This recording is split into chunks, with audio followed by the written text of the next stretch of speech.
Bonjour à tous, je reçois Monsieur Luc Grégoire, représentant pays du Programme des Nations Unies en Côte d'Ivoire. Bonjour et merci d'avoir accepté notre invitation. Merci à vous. N'est-ce pas quand même une aberration qu'on parle tout le temps de la sécurité maritime, de la sûreté maritime, en occultant l'économie bleue? Alors, vous avez tout à fait raison. C'est-à-dire la priorité en termes de gouvernance sécuritaire, de paix de sécurité, la sous-région a été effectivement focalisée sur ces préoccupations et la communauté internationale s'est attachée à relever les fragilités potentielles. Mais la réponse de gouvernance sécuritaire ne peut suffire à valoriser, à pérenniser, à solidifier toutes les initiatives qui concourent au développement du pays, des pays de la sous-région. Et la dimension économie bleue, elle ne doit pas être considérée comme un slogan, elle est véritablement une opportunité de développement pour les pays. Pourquoi ? Parce que vous avez quasiment autant de territoires en mer que de territoires terrestres. Et vous avez là les grandes richesses des pays. Vous avez Colbert qui disait d'ailleurs ceux qui contrôleront la mer contrôleront la force et le monde. Et donc vous avez en Côte d'Ivoire un potentiel considérable. Il y a 200 000 km² de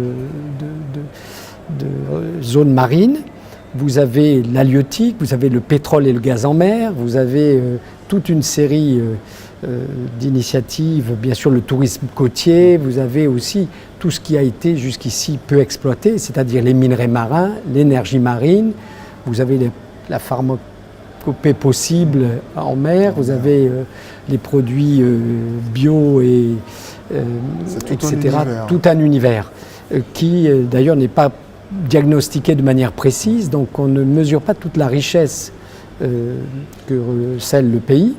Et donc là, le fait d'intégrer, d'articuler la dimension sécuritaire, sécurisation maritime, etc., avec le potentiel économique et les enjeux environnementaux, puisque pour rendre pérennes ces activités, les valoriser, intégrer les communautés, il y a toutes ces dimensions écologiques qui sont fondamentales, sécurité humaine et écologie. Donc aujourd'hui, il y a une prise de conscience internationale, c'est vrai que le concept d'économie bleue, même si le ministre Fadiga disait tout à l'heure, le président Houphouët-Boigny avait dès l'origine pensé que la mer était une richesse très forte pour non seulement la Côte d'Ivoire, mais la sous-région, et instituer des organisations sous-régionales, des mécanismes de dialogue et de protection de la mer. Oui, mais alors, parler de l'économie bleue, parler du développement de cette économie, est-ce que cela ne mettrait pas en difficulté le respect de l'environnement marin? Alors, vous avez raison, il faut non seulement protéger ces ressources, les gérer et les utiliser avec comment exploiter sans détruire? Voilà, exploiter sans détruire, c'est possible. Vous avez toute une série de panoplies, d'innovations, de moyens de transformer les ressources en permettant qu'elles se régénèrent pour certaines et qu'elles puissent être recyclées dans d'autres cadres. Donc il y a ce besoin de valoriser le potentiel, de le sécuriser, parce que le risque, c'est comme pour la pêche, on l'a vu, c'est de voir ces eaux pillées par une pêche illégale et qui affecte les écosystèmes, donc qui vraiment pénalise et rend fragile la solidité des stratégies de développement à moyen et long terme. Mais il y a véritablement, dans l'enjeu de l'économie bleue, à promouvoir, valoriser, sécuriser ces ressources. En quels termes aujourd'hui se pose pour les pays du Golfe de Guinée la problématique du développement de cette économie bleue? Alors, vous avez sur les Golfes de Guinée, vous avez 6000 km d'accès à la côte. Vous avez près de 2,5 millions de kilomètres carrés de terre, d'espace marin appartenant à ces territoires. Vous avez plus de 120 millions d'habitants qui vivent sur les espaces côtiers. Vous avez des communautés entières, des femmes, des jeunes qui vivent en proximité des plages, de la mer, qui sont confrontés à un certain nombre d'enjeux de protection civile, de sécurité humaine, de revenus pour ceux qui pratiquent la pêche, le tourisme, les activités artisanales liées à cela. Plus, vous avez les grands enjeux, c'est les grands ports. Et puis, vous avez, quand on remonte dans la chaîne de valeur, vous avez bien sûr le pétrole et le gaz, puisque sur toute la région, le pétrole et le gaz est en mer. Vous avez donc un énorme potentiel. Ça représente, aujourd'hui, l'économie bleue, ça représente entre 12 et 17% du PIB, de la richesse des pays. Si on valorise, et c'est l'objectif de 2030, si on valorise ce potentiel, on passe à 30-35% du PIB. Donc il y a une capacité à générer des richesses, des emplois, sous réserve que l'on gère au mieux ces ressources naturelles et qu'on les protège au bénéfice des pays et des communautés. Ouais. Mais comment poser alors, maintenant que le diagnostic est si bien fait, comment poser les bases de développement de cette économie bleue? Alors je dois dire que si le diagnostic est fait, il est vite fait. Parce qu'une des résolutions d'ailleurs de la conférence du G7++, et qui est d'ailleurs remarquablement dirigée par le Canada et la Côte d'Ivoire, c'est de faire en sorte que l'on approfondisse ces diagnostics, que l'on ait des études multisectorielles plus poussées, approfondies sur les meilleures pratiques qui ont été développées, sur les besoins d'innovation, sur la transformation des modes de production, de consommation, etc., qui sont essentiels. Donc il y a cet aspect-là, mais ce que vous relevez de manière très pertinente, c'est le fait que nous devons inscrire ces dimensions dans les nouveaux processus de planification et de cheminement vers l'émergence. Parce que jusqu'à présent, les plans nationaux de développement de tous les pays du Golfe de Guinée n'avaient pas pris en considération le potentiel de l'économie bleue.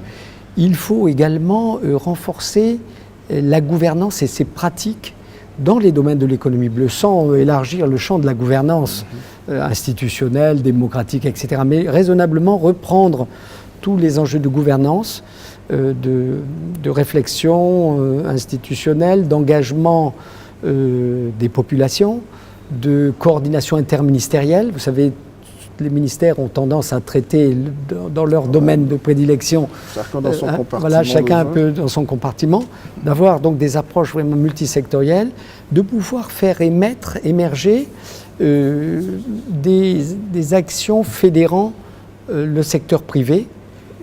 Dans le G7, le secteur privé est absent. Donc vraiment dans les démarches nationales, de pouvoir réintégrer le secteur privé et la société civile, y compris les partenaires au développement, parce qu'ils peuvent apporter des financements sur les initiatives qui émergent, et donc de constituer de manière très pragmatique, dans une approche développementaliste, des programmes et projets qui concourent au développement de l'économie bleue. Aujourd'hui, c'est une évidence, la coopération entre les États d'un point de vue de la sécurité, de la sûreté maritime, on peut dire que c'est quand même un franc succès, même s'il y a encore énormément de choses à parfaire.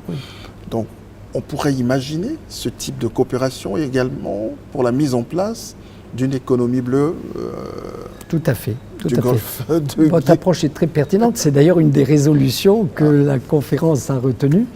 L'idée de renforcer les dispositifs ministériels, institutionnels, sous-régionaux, pour arriver à renforcer les dispositifs de planification stratégique, de programmation sur les cycles que l'on espère, les cycles quinquennaux du plan, mais aussi sur les agendas de long terme. Je rappelle que les objectifs de développement durable des Nations Unies, c'est l'agenda 2030. Et pour cet agenda, on a des cibles et des objectifs avec des indicateurs assez précis qui mettent en valeur l'économie bleue, l'économie verte, la gestion de l'eau, la protection des écosystèmes, etc. Et la coopération. Donc là, vous avez ces opportunités et faire en sorte que ces dispositifs vraiment se traduisent en plan opérationnel, en programmes et projets qui répondent vraiment aux attentes des populations, des communautés, de la jeunesse par exemple, qui a là aussi des possibilités d'emploi. Les femmes et les jeunes là qui sont déjà très actifs dans un certain nombre de domaines de l'économie bleue, qui pourraient avoir des opportunités incontestables. Des opportunités meilleures. Il y a du 13 au 14 décembre prochain, tout à fait. Je crois c'est à l'initiative du PNUD, entre autres, que sera organisée une rencontre de définition d'une stratégie nationale en la matière. Tout à fait. De quoi cela retourne? Alors je dois vous dire, la Côte d'Ivoire, avec le concours effectivement du PNUD et d'autres acteurs, elle est précurseur aujourd'hui d'une initiative qui vise justement à transformer les grands engagements internationaux, ceux des Nations Unies bien sûr, la conférence de Nairobi consacrée à l'économie bleue il y a quelques jours, à, si vous voulez, travailler la sensibilisation à la mise en valeur des défis et à la nécessité d'un plaidoyer pour mobiliser les pays et les moyens. Mais aussi. Maintenant, la Côte d'Ivoire, elle avait anticipé, puisqu'elle est entrée véritablement dans la formulation d'une stratégie nationale qui est inclusive, qui, à Bassam, le 13-14, vous verrez toutes les parties prenantes, le secteur privé sera présent, la société civile, tous les départements ministériels sont mobilisés. Tout cela sous l'égide du Premier ministre. Vous savez que les plus hautes autorités du pays sont très sensibles au potentiel de l'économie bleue.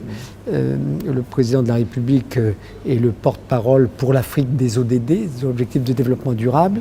Il est aussi engagé autour de l'économie bleue, de la sécurisation des domaines maritimes, etc. Donc là, on a une initiative de grande envergure et qui est vraiment très calé sur des objectifs précis, sur la définition de programmes et de projets. Il y a déjà plus de 45 projets qui sont identifiés en Côte d'Ivoire. Donc c'est une initiative à fort potentiel.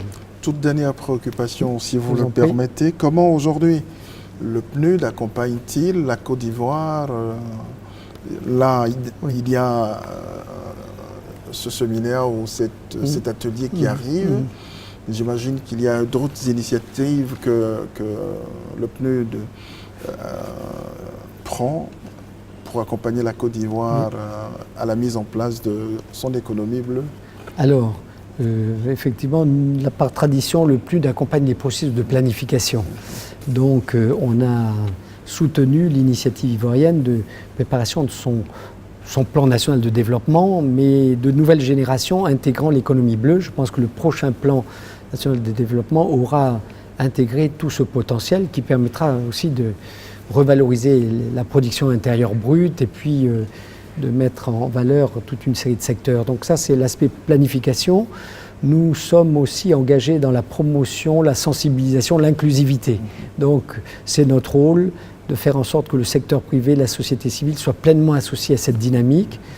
Nous faisons aussi, grâce à vous, de la communication, de la sensibilisation, parce que tout ça repose sur un engagement fort. Il faut que les populations se sentent maîtresses, qu'elles n'aient pas l'impression que c'est un slogan et que c'est compliqué. Qu'on vient leur imposer.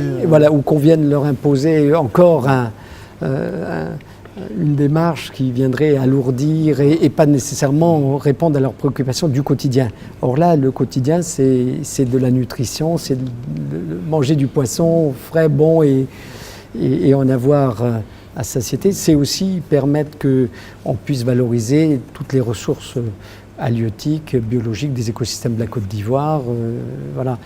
Donc, sans oublier bien sûr ce qui est les grands secteurs, je l'ai dit tout à l'heure, miniers, pétroliers, gaziers, etc., qui génèrent des revenus importants. Et là, outre la planification, la programmation, budgétisation, on est là, et le plaidoyer, on est là aussi pour faire en sorte que les partenaires au développement puissent vraiment entrer dans la danse et continuer d'accompagner le pays, mais surtout de financer, d'apporter des financements spécifiques. Et dans ce cadre, on prépare, la Côte d'Ivoire va organiser au cours du premier trimestre 2019, une grande table ronde des bailleurs de fonds sur cette question de l'économie bleue. Et dans le cadre du G7++, la Côte d'Ivoire invitera les ministres de la sous-région et les partenaires pour partager cette expérience et cette approche qu'elle a développée avec notre concours. Je vous remercie. Mais je vous remercie. Et bonne conférence. Merci beaucoup. Je vous remercie de la pertinence de vos questions et de ce débat. Merci, monsieur.